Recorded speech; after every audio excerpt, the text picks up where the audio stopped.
Hey everybody, it is Friday. I love saying that word. It's Friday. Friday. D is in Delta. Yes, so we're doing the countdown to Captain America Civil War. We're going to go see the movie tonight. Okay, I'm kind of excited about it.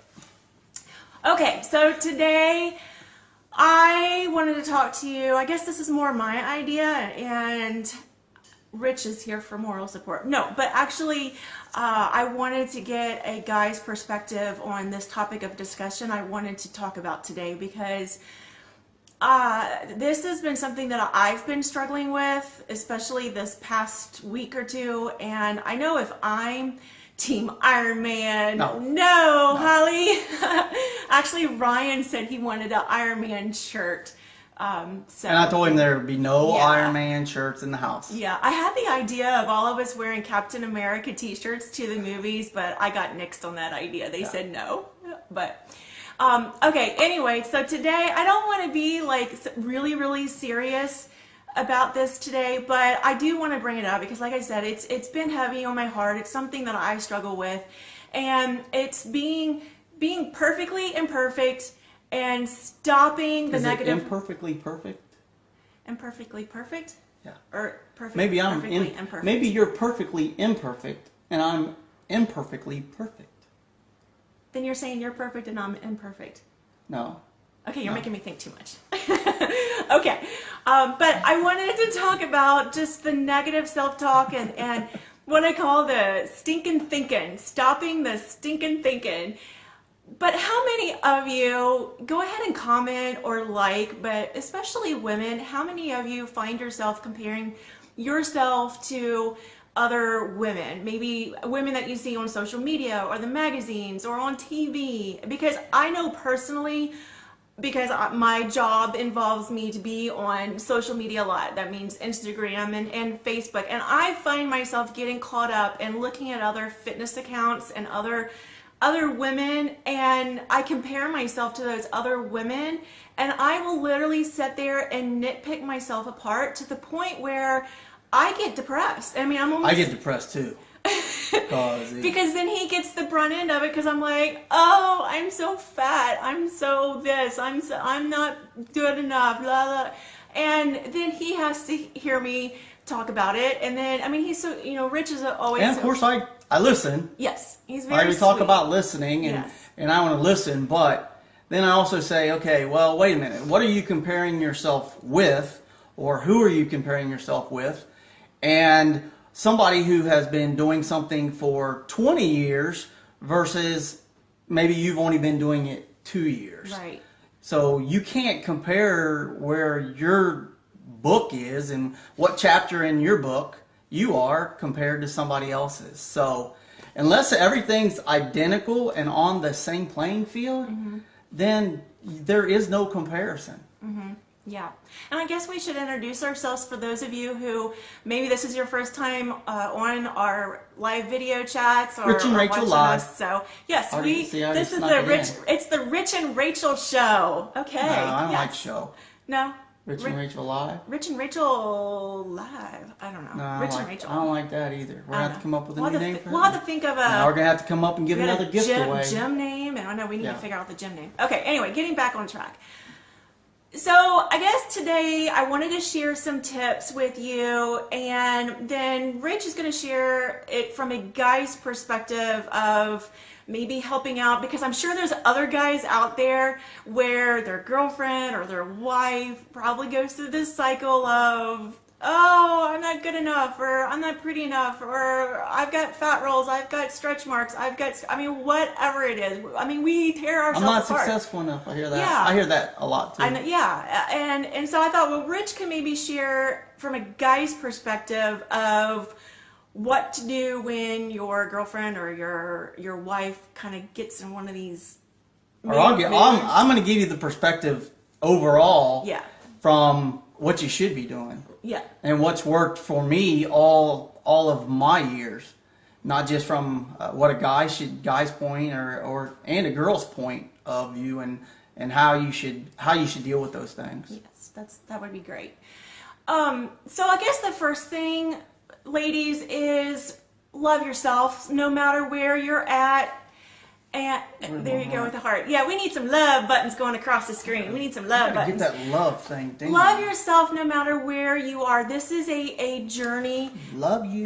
Oh, love you. Oh. What movie is that from? Love you. Tell us that movie.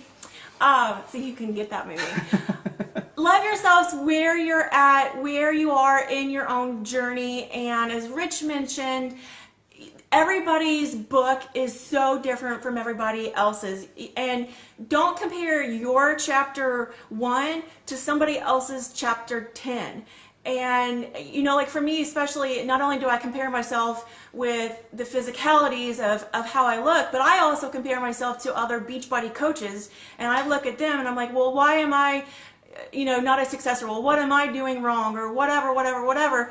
And when in reality, we need to just focus on what is good about us and look at the good things. Find the beautiful things about yourself and focus on that. Tell yourself daily positive affirmations and stop looking at all of the negatives. There's a positive for everything. Mm-hmm. So when you get into a position where you're talking about I'm not good enough or I'm not successful enough, well, on the flip side of that, there's hundreds of thousands and millions of people that would kill to be in your position. So just as many people are ahead of you, and there's probably more that are behind you. So focus on the good things and how you can actually make them better. Mm-hmm. Because no matter where you are, there's always somebody else that's worse off than you and would gladly switch places with you. And Heath came out with a name, the New You Live show, or Live. I like that. We might have to go with that. That's catchy. I like it.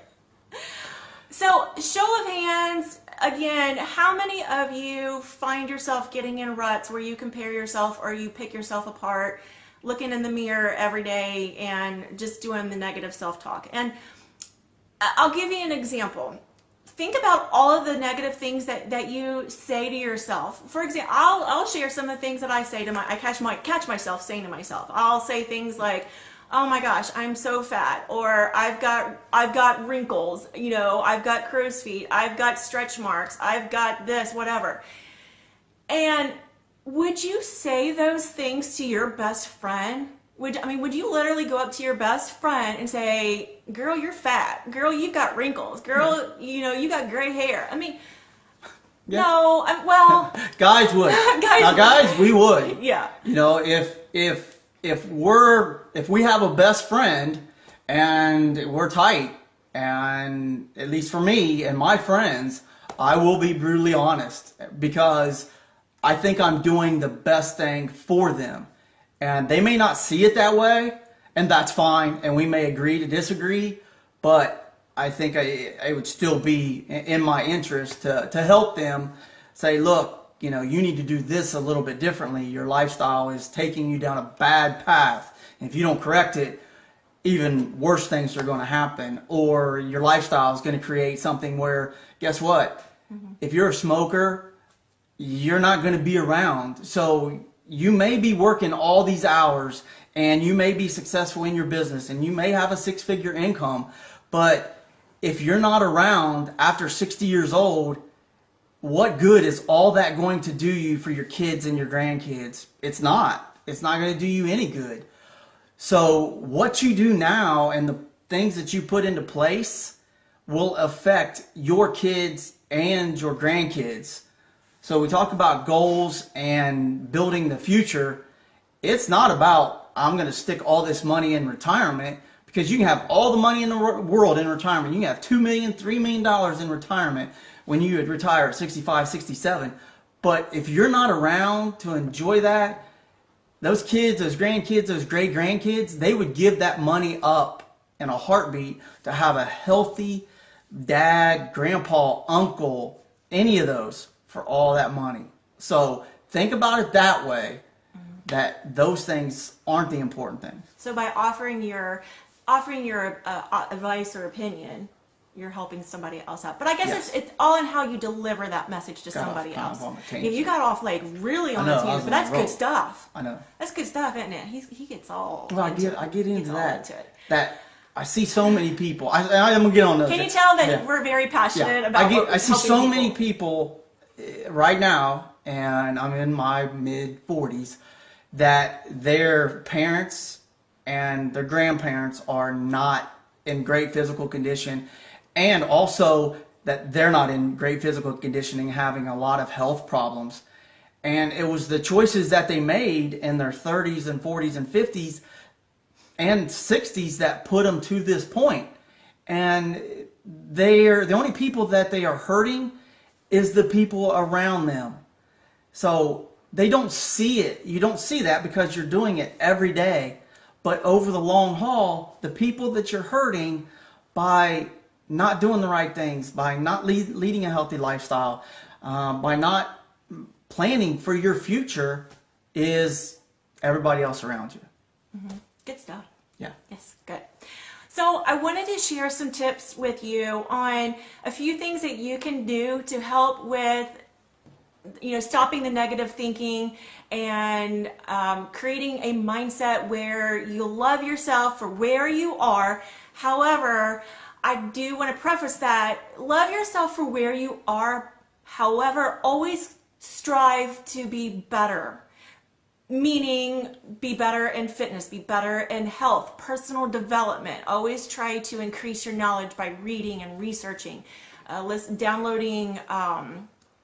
Having a positive attitude. Yes, what are those things you download and you listen to? iPod, iCast, Podcast. Podcast. There we go. Okay, so always work on your knowledge. But here are a few tips that you can take away from this that may help you. I know somebody mentioned a minute ago that they are their own worst critics, and we as women especially can be our own worst critics. So one is watch your circle of influence.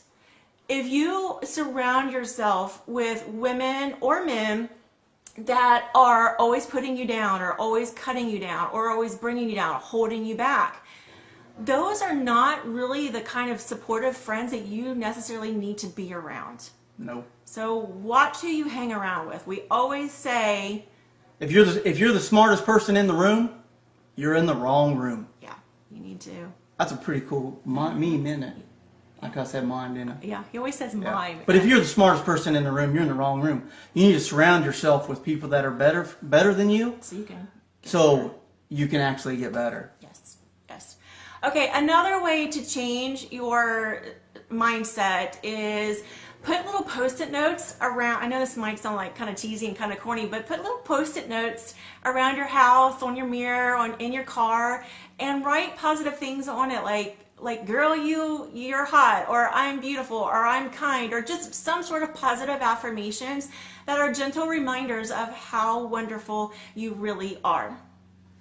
And another tip is social media. And I know that's a big one for me, but watch what you're doing with social media, because oh my gosh, there are so many filters. Yeah. They're even in magazines, they filter the heck out of that and do auto corrections, and everything that you see on social media is like the highlight reel. Very rarely do people put the negative things in their lives. You normally see all the positive things, and we purposely put positive things out there on social media because we want to inspire and motivate people. And I don't necessarily think that social media is the place where you need to put your family drama and all the negative things and hating on your guy or hating on your woman. That's not the place to do it. So more than likely, you're going to see people's highlight reels. So remember that when you're thinking like, oh my gosh, she has it all together. She's got the perfect marriage. She's got the perfect kids. That's not necessarily the case all the time. Okay. And then another one too is setting small daily goals. And when you make your to-do list, I have a tendency. I'll make this great big huge to-do list, like 20, 30 things I want to get done today. When in reality, there's no way I'm going to get that done. And so Rich always tells me to, what do you always tell me Do to the do? 2 things that you don't want to do them first. Yes. Get your big rock, break them out. You got big rocks, you got small rocks. Get the stuff that has to be done. You know it has to be done that day. Get those done first. And get the 2 things that you don't want to do, always do them first. Eat the frog. Yes. Eat the frog. So And don't put off tomorrow what you can do today. Yes. And she kind of hates that, but yeah. I'm somewhat of a procrastinator. I'm like, why are you waiting until tomorrow? Right. Or why and I'm getting better at it. Yeah, why are you waiting until 5 o'clock when you can do it at noon? Right. I'm getting The better. more that you can do and pull those things forward, the better off you're going to be, because then you're going to double your output over the course of a month, or 12 months, or a year. Yes. All that good stuff. Yes. Yeah. So focus on your top 3 things that must get done today, and not necessarily on the other things that need to get done. Don't worry about all the other piles of laundry and the house is a mess and all that. Worry about the top 3 things. Get those done. Then that way you have that sense of accomplishment and you feel good about yourself. So, okay, well, those are the tips that I had to share with you. I don't know. I know this was kind of like a harsh maybe subject or personal subject, but it's been on my heart this week because I've been struggling with it. And like I said in the very beginning, I know if I'm struggling with it, there's got to be other women that's struggling with it too. And I appreciate your input and you putting up with me. So, guys, understand. That's why I'm going to go see Captain America tonight. Understand that women are emotional, and sometimes all we need is just a hug. We don't need you to fix things. We just need you to listen and just give us hugs and love. Unless you continue doing the same behavior over and over and over. Yes. Then there needs to be a plan put in place. Yes. Sounds good. All right. Okay. Okay, guys. Well, you all enjoy a wonderful, safe weekend. Happy Mother's Day to all the mamas out there. And we'll be back live on Monday, and we'll see you there. Don't forget to like and share our videos, share our page, spread the love. I love all these likes and hearts. Thanks, guys. Bye, guys. All right. Do our thing. Oh. All right. Bye, guys.